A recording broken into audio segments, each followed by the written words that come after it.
Сәлем баршаңызға. Бүгін капуста по-корейски салат жасайтын боламын.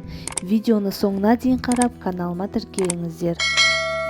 Бұл салатты мерекелік дастарханға, күнделікті ыстық тағамның жанына ұсынуға таптырмас салат және тоңазытқышқа сақтап ұзақ уақыт қолдана аласыздар.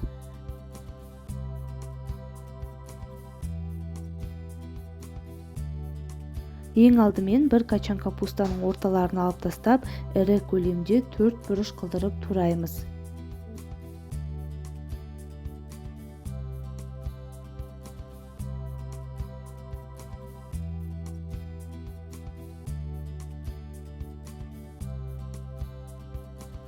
Капустаның жапырақтарын бір-бірінен видеода көрсетілгендей ажыратамыз.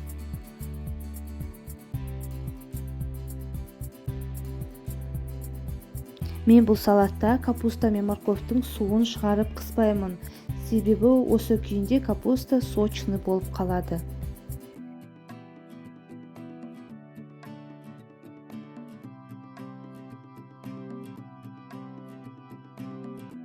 Ашылған 2 морковты терканың ірі жағымен теркалаймыз.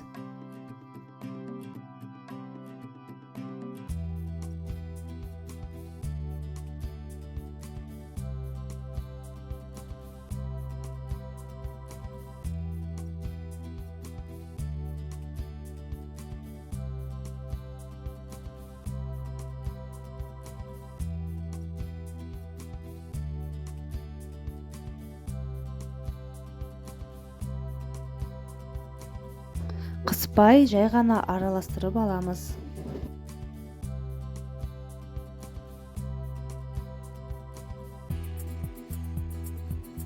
Ашылған бір бас чеснокты толығымен чеснокодавкамен қысып аламын.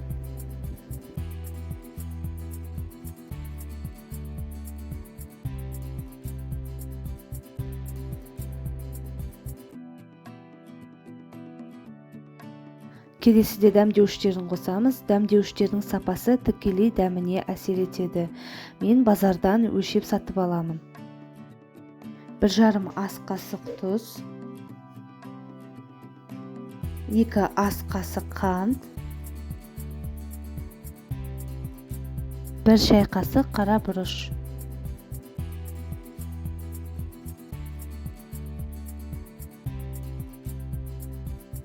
Жарты шай қасық паприка, менде копченая паприка. Және де 1 шай қасық кориандр, молотый.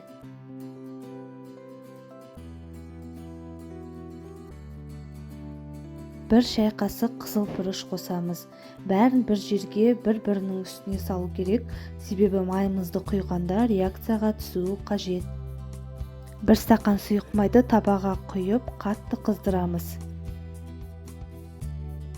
Соңында 1 ас қасық 70% уксусты салатымыздың үстінен құйып, қыздырылған майымызды үстінен құямыз. Жақсылап тұрып, қолымызбен араластырамыз. Егер салаттың қатты ащы болғанын қаласаңыз, қызыл бұрыш пен қара бұрышты көптеп қоссаңыз болады.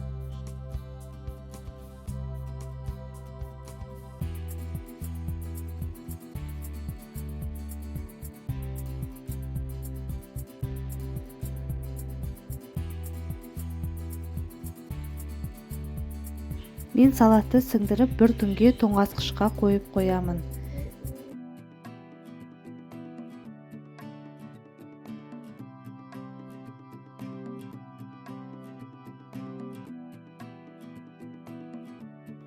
Салатымыз дайын, міндетті түрде жасап көріңіздер. Менің каналыма тіркеліп, лайк басып, комментария жазуды ұмытпаңыздар. Келесі кездескенше сау болыңыздар.